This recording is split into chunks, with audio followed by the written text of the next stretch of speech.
Mesdames et messieurs, bonjour à tous. Bienvenue dans l'émission spéciale dédiée au lancement du documentaire CGTN Préserver le patrimoine. Depuis 1972, la protection du patrimoine mondial a rallié les cultures du monde entier pour préserver les trésors de notre civilisation commune. En 1985, la Chine a rejoint cette grande aventure, contribuant de manière décisive à la protection du patrimoine à l'échelle internationale. Aujourd'hui, nous marquons un nouveau départ avec l'enthousiasme de découvrir ensemble Préserver le patrimoine. Et tout d'abord, je vous invite avec honneur à écouter Monsieur Jean-Pierre Raffarin, homme d'État qui a marqué l'histoire de la France en tant qu'ancien Premier ministre. Au cours de cette année 2024, les Français ont eu deux fiertés. Une très belle organisation des Jeux Olympiques, mais aussi la reconstruction de la cathédrale Notre-Dame de Paris, qui a 5 ans avait été dévastée par un incendie terrible qui avait ému le monde entier.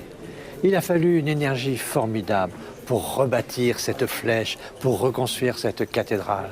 Beaucoup de métiers se sont associés, beaucoup de pays se sont associés. Et je veux saluer la coopération avec la Chine et avec tous ces professionnels chinois, professionnels du bois, professionnels de l'architecture, professionnels de l'ensemble de ce qui est aujourd'hui la reconstruction de notre patrimoine. Ceci a été fait d'une manière très ouverte, dans l'intérêt justement du patrimoine mondial. Et pour cela, nous disons à nos amis chinois, cessez.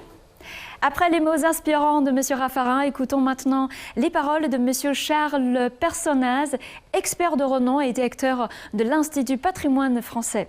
Ses perspectives sur la préservation et la promotion de notre riche héritage culturel sont d'une grande valeur.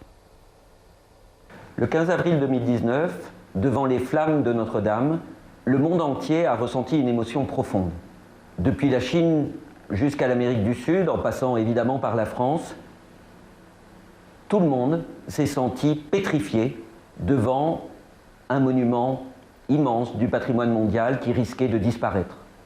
À ce drame a succédé l'espoir et une gigantesque mobilisation venue du monde entier également pour que soit restauré ce patrimoine qui nous appartient à tous. Et 5 ans après, nous allons redécouvrir petit à petit, visite après visite, ce joyau préservé et magnifié. Eh bien, c'est très enthousiasmant qu'un documentaire produit par CMG, aujourd'hui, nous raconte cette histoire, depuis le moment du drame, depuis les flammes de l'incendie, jusqu'au moment où la cathédrale réouvre grâce à cet effort complet de tous ceux qui ont travaillé, français et étrangers, à la restauration de ce monument. Je souhaite à ce documentaire de faire découvrir au public chinois et à tous les amateurs l'histoire d'une résurrection d'un patrimoine mondial qui nous appartient à tous. Merci. Merci Monsieur Personnaz pour son intervention éclairante. Je vous invite maintenant à découvrir Monsieur Olivier Ripado-Dumas, recteur archiprêtre de la cathédrale Notre-Dame de Paris, qui est au cœur de l'effort de la reconstruction et de redédication de cet édifice historique et sacré. Le 7 décembre prochain, la cathédrale Notre-Dame de Paris va rouvrir ses portes après 5 ans de chantier, à l'issue de l'incendie qui l'a ravagé le 15 avril 2019. Ce sera un jour de joie pour les Parisiens, un jour de joie pour les catholiques, mais un jour de joie aussi pour le monde entier. Je me réjouis que tous dans le monde puissent participer d'une manière ou d'une autre à la réouverture de cette cathédrale. Le reportage, le documentaire que CMG a fait au cours de ces dernières semaines et qui est diffusé ces jours-ci permettra à tant de millions de Chinois de pouvoir participer et être en communion avec tous ceux qui vivront sur place cette réouverture. Depuis des décennies, les Chinois sont venus en nombre pour visiter Notre-Dame, pour y découvrir la beauté de son architecture, la splendeur de ses œuvres d'art, mais aussi pour partager cette paix qui règne à l'intérieur.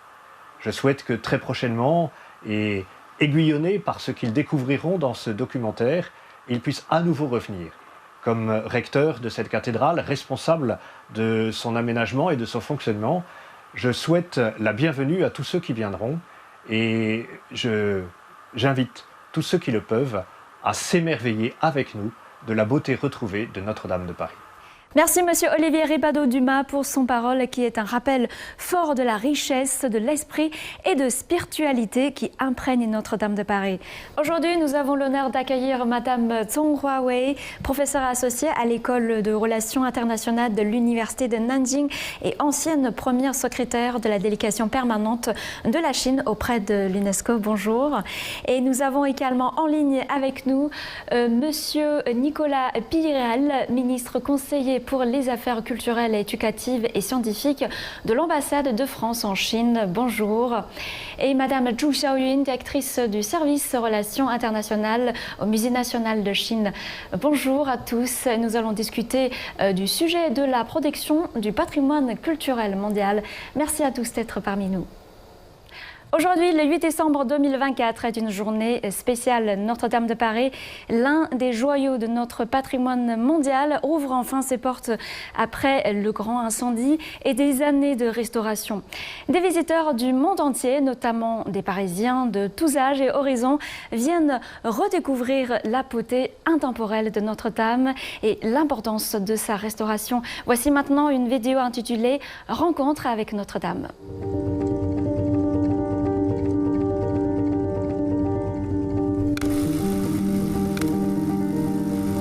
Il y a 5 ans, je me souviens très bien, j'étais dans la voiture de mon meilleur ami. On venait de sortir d'un entraînement de foot et on entendait à la radio de la voiture que Notre-Dame brûlait. C'était assez perturbant. On ne s'attend jamais à ce qu'un monument historique comme ça prenne feu. Et puis j'étais un peu attristé quand même parce que c'est un très bel édifice. Vraiment, j'ai beaucoup pleuré parce que c'est un monument que je suis très attachée et j'aime beaucoup.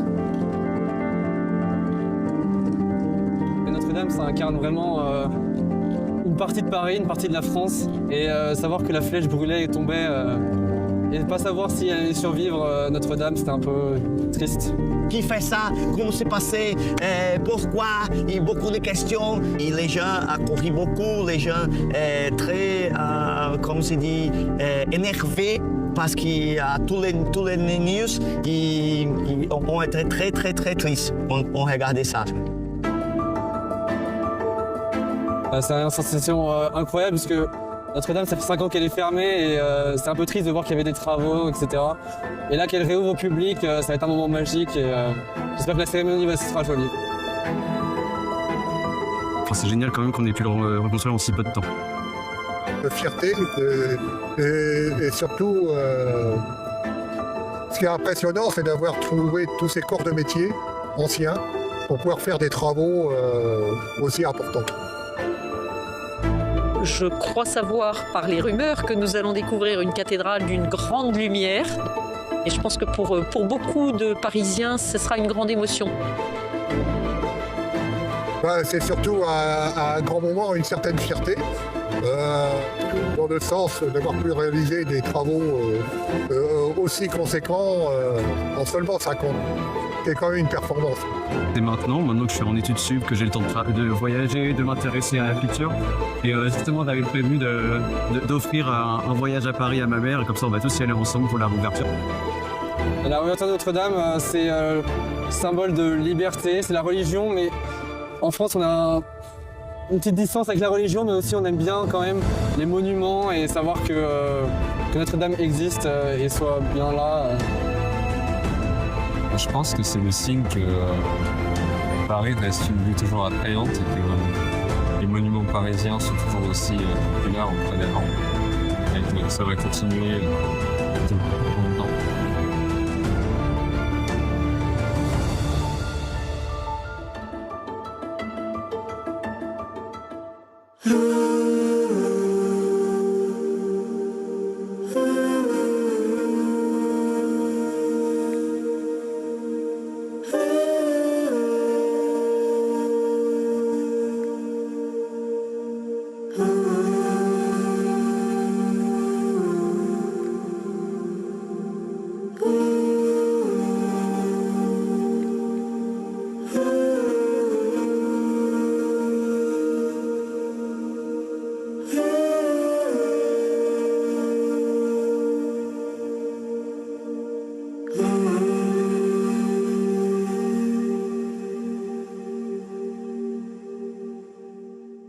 Madame Zan, vous étiez à Paris justement lors de l'incendie de Notre-Dame.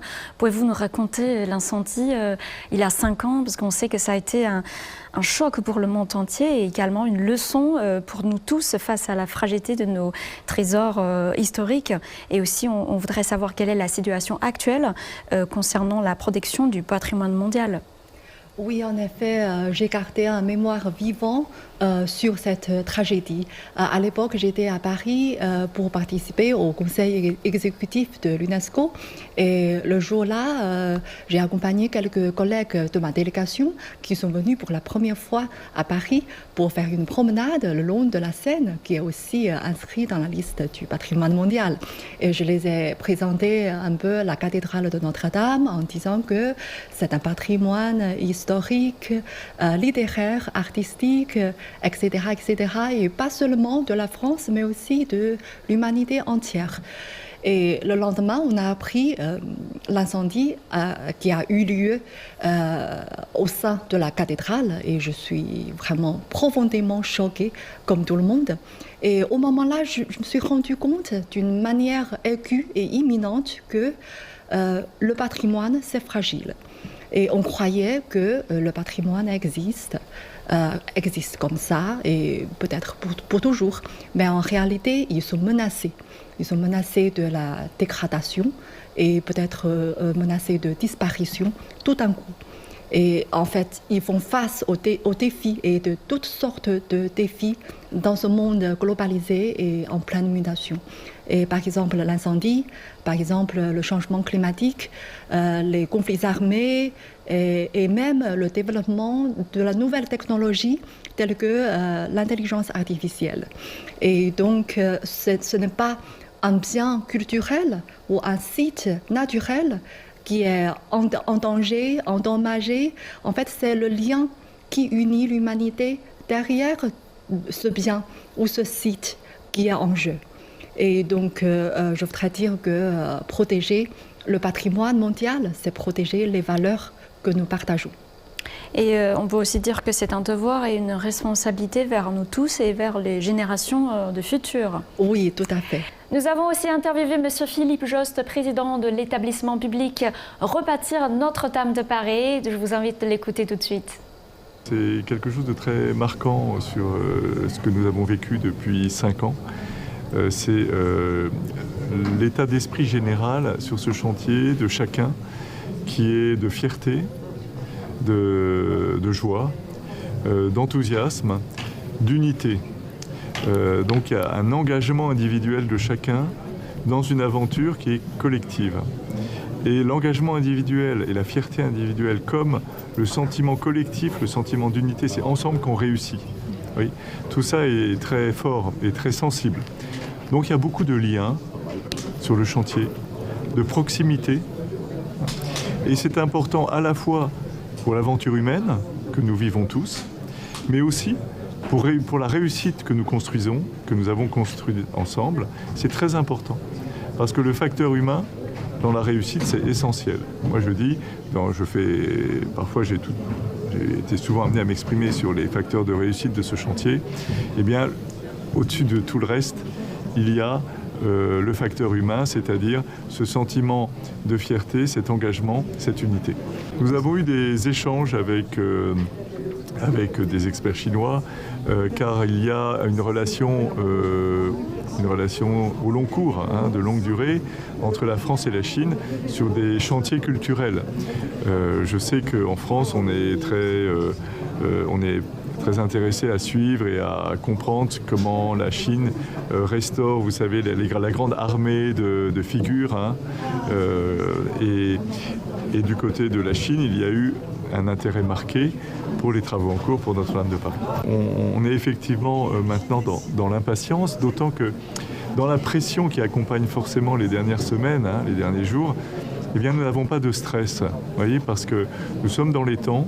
On a franchi ces derniers mois les dernières étapes les plus significatives qui réclamaient une très grande attention, qui correspondaient à des vrais défis techniques. Vous savez, quand on reconstruit une très grande voûte en pierre, comme elle a été construite au XIIIe siècle.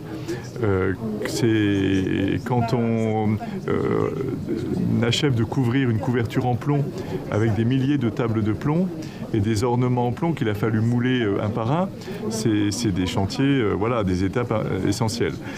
Donc, dans cette dernière ligne droite où nous sommes maintenant, il y a une forme de pression, mais pas de stress du tout. Et il y a plutôt le sentiment de fierté et de joie de tout ce travail accompli et de confiance par rapport à l'échéance qui nous attend maintenant dans un peu plus de 3 semaines. Et cela a montré que la protection du patrimoine est une cause qui unit le monde et que nous sommes tous responsables de sa préservation. Monsieur le conseiller, on se demande comment s'avance actuellement la restauration de la cathédrale. Vous savez, c'est un symbole si important pour la France et le monde entier. Donc, et si on pense à la France et à la Chine qui travaillent ensemble sur ce projet, quelles sont les expériences qu'ils pourraient partager? Et parmi tous les projets de restauration du patrimoine que les deux pays ont entrepris ensemble, lesquels vous semblent particulièrement marquants? Oui, vous avez raison. Le chantier de Notre-Dame est un chantier qui, évidemment, nous a beaucoup tous marqués, qui est exceptionnel par plusieurs aspects. D'abord parce que, symboliquement, l'incendie de la cathédrale a évidemment ému la planète entière. C'est un monument qui est connu de tous, qui a une histoire et une réputation partout dans le monde. Donc je pense que beaucoup de gens ont été attentifs à ce chantier qui a aussi marqué parce qu'il a été accompli dans un temps record. En à peine 5 ans, la cathédrale est sur le point de réouvrir. Donc ça, c'est vraiment un point sur lequel je voudrais insister, c'est que grâce à la mobilisation de nombreux corps de métier, que ce soit les artisans, que ce soit les différentes confréries, pas confréries, pardon, mais les différents corps de métier qui ont été mobilisés, que ce soit sur la pierre, que ce soit sur les vitraux, que ce soit sur les meubles en bois, les charpentes, les ferronniers. Donc il y a eu énormément de métiers différents sur les métiers d'art et l'artisanat français qui se sont mobilisés pour permettre à la cathédrale de réouvrir dans les temps impartis. Et nous sommes très fiers de pouvoir dire aujourd'hui que la cathédrale ouvrira comme prévu le 8 décembre prochain au public, ce qui était véritablement un tour de force et donc ça mérite d'être souligné. Ça nous a permis aussi de tirer un certain nombre d'enseignements. Vous mentionniez la question de la coopération et des enseignements que nous pouvons tirer en termes de coopération de ce chantier. Je pense qu'ils sont nombreux parce que, à travers ce chantier, d'abord, le chantier a permis de découvrir de nouvelles choses sur Notre-Dame que nous ne connaissions pas et donc tout simplement d'enrichir nos connaissances mutuelles, nos connaissances collectives sur la façon dont les bâtiments étaient créés à cette époque et de pouvoir en tirer des leçons qui servent au-delà du cas de Notre-Dame et au-delà de la France.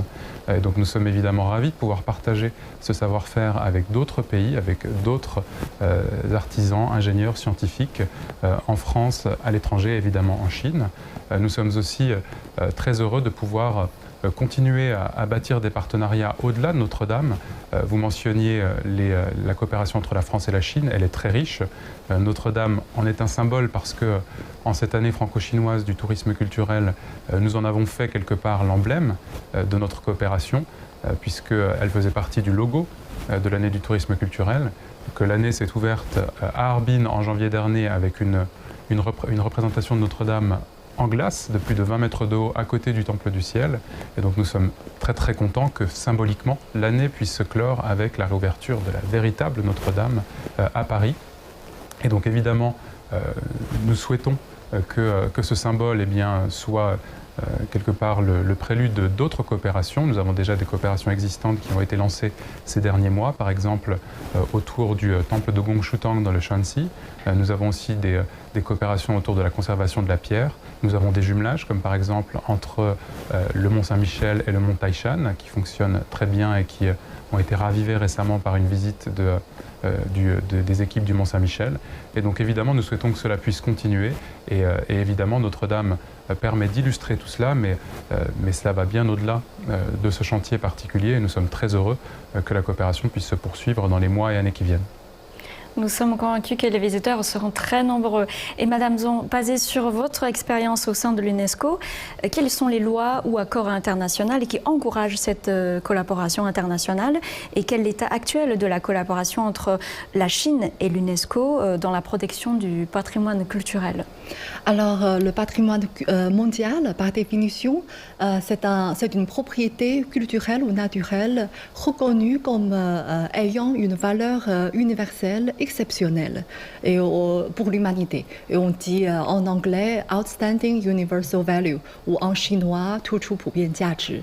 Et alors, par cette définition, c'est cette portée universelle, internationale, transcendant les frontières des États, des sociétés, des peuples, qui compte et qui rend le patrimoine mondial unique.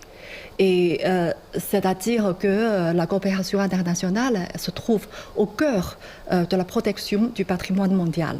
Et c'est aussi pour dire que un patrimoine mondial ne pourrait être sauvegardé et protégé qu'avec une coopération internationale efficace et forte, tant bilatérale que multilatérale. Et cet esprit, cette mission de la protection du patrimoine mondial à travers la coopération internationale est incarnée dans un traité international intitulé la Convention concernant la protection du patrimoine mondial, culturel et naturel, adopté par l'UNESCO en 1972. Et aujourd'hui, il y a 196 États parties de cette convention et la Chine est devenue un État partie de cette convention en 1985. Et la Chine a soutenu la mise en œuvre de cette convention depuis toujours. Et maintenant, on parle de la restauration de la cathédrale de Notre-Dame de Paris et je me rappelle que immédiatement suite à l'incendie, la délégation permanente de la Chine auprès de l'UNESCO a exprimé notre émotion profonde et aussi notre solidarité avec la France pour la restauration et la réhabilitation de ce site du patrimoine mondial. Et je suis très heureuse d'avoir écouté tout à l'heure des autres invités sur la situation actuelle de ce noyau dans notre coopération bilatérale sino-française. Et je suis très contente de voir que cette sorte de solidarité, cette sorte de coopération internationale a été matérialisée. Et la Chine, comme j'ai dit, la Chine a soutenu beaucoup la mise en œuvre de la Convention et il y a beaucoup d'exemples. Et je voudrais citer un événement parmi beaucoup d'autres. C'est en 2021, en pleine pandémie de Covid-19, la Chine a convaincu beaucoup de difficultés et ont relevé des défis inédits pour organiser à Fuzhou la 44e session du Comité de patrimoine mondial. Et ce qui a contribué substantiellement à la mise en œuvre de la Convention du patrimoine mondial en termes de l'identification, de conservation, de préservation des biens qui sont aussi si importants pour toute l'humanité et indépendamment du territoire où ils se situent. Et tous ces projets que vous venez de mentionner illustrent la détermination commune de protéger et à transmettre notre riche héritage culturel. Et Madame Zhu, quelles sont les particularités du Musée national de Chine dans la présentation et la diffusion du patrimoine culturel mondial et comment améliorer la conscience de protection du patrimoine culturel du public à travers des expositions ou des activités d'éducation biblique? Et donc le Musée national de Chine est non seulement le plus grand musée chinois, mais également le haut lieu où se présentent, se regroupent et se dialoguent les grandes civilisations du monde. Et donc chaque année, nous avons chez nous à peu près 5 et 6 grandes expositions internationales. Et en même temps, nous envoyons beaucoup d'expositions dans les pays étrangers. Donc, je pense qu'aujourd'hui, le musée est vraiment un lieu assez particulier pour le public, le jeune public chinois, pour admirer les cultures étrangères et aussi de faire des comparaisons et aussi de faire une réflexion très approfondie sur les échanges culturels entre les différents pays. Donc, bien sûr, nous avons, à part les expositions, nous avons beaucoup d'activités pédagogiques et des symposiums, mais aussi des salons autour de différents sujets très intéressants qui sont gratuits pour le public. Madame Zong, dans la nouvelle ère, comment améliorer efficacement la conscience et la participation du public à la protection du patrimoine culturel? Oui, maintenant on parle beaucoup du développement durable et je pense que si on parle du développement durable, c'est pour contribuer au bien-être des générations à venir, des futurs. Et le patrimoine mondial, c'est un héritage du passé dont nous profitons aujourd'hui et que nous allons transmettre aux générations futures à venir. Et donc, je pense que le patrimoine mondial prend tout son sens dans la perspective du développement durable. Et à cet effet, il est très important de sensibiliser le public et surtout les jeunes. Et donc, je voudrais faire appel à davantage d'attention pour promouvoir l'éducation, les programmes d'éducation du patrimoine mondial dans l'école et aussi dans les universités, pour permettre à une meilleure compréhension et une meilleure appréciation des jeunes pour notre patrimoine mondial. Je pense que de nos jours, il est crucial d'utiliser les nouvelles technologies pour sensibiliser et impliquer le public, surtout la génération jeune, dans la préservation de notre riche héritage culturel. Merci Madame Zong et merci à tous pour vos précieux partages sur le sujet. Merci infiniment à nos invités pour ces échanges passionnants et enrichissants. Aujourd'hui, nous avons plongé ensemble dans l'histoire et la signification de la restauration de Notre-Dame, ressentant l'importance de notre responsabilité en tant que gardien de notre patrimoine culturel. Votre présence et vos contributions ont été précieuses. Restons unis dans notre engagement pour protéger et transmettre les trésors de notre humanité. Je vous invite à découvrir très prochainement le documentaire Préserver le patrimoine qui nous raconte l'histoire de notre héritage. À très bientôt pour de nouvelles explorations dans le noble dessein de préserver notre patrimoine mondial. Au revoir.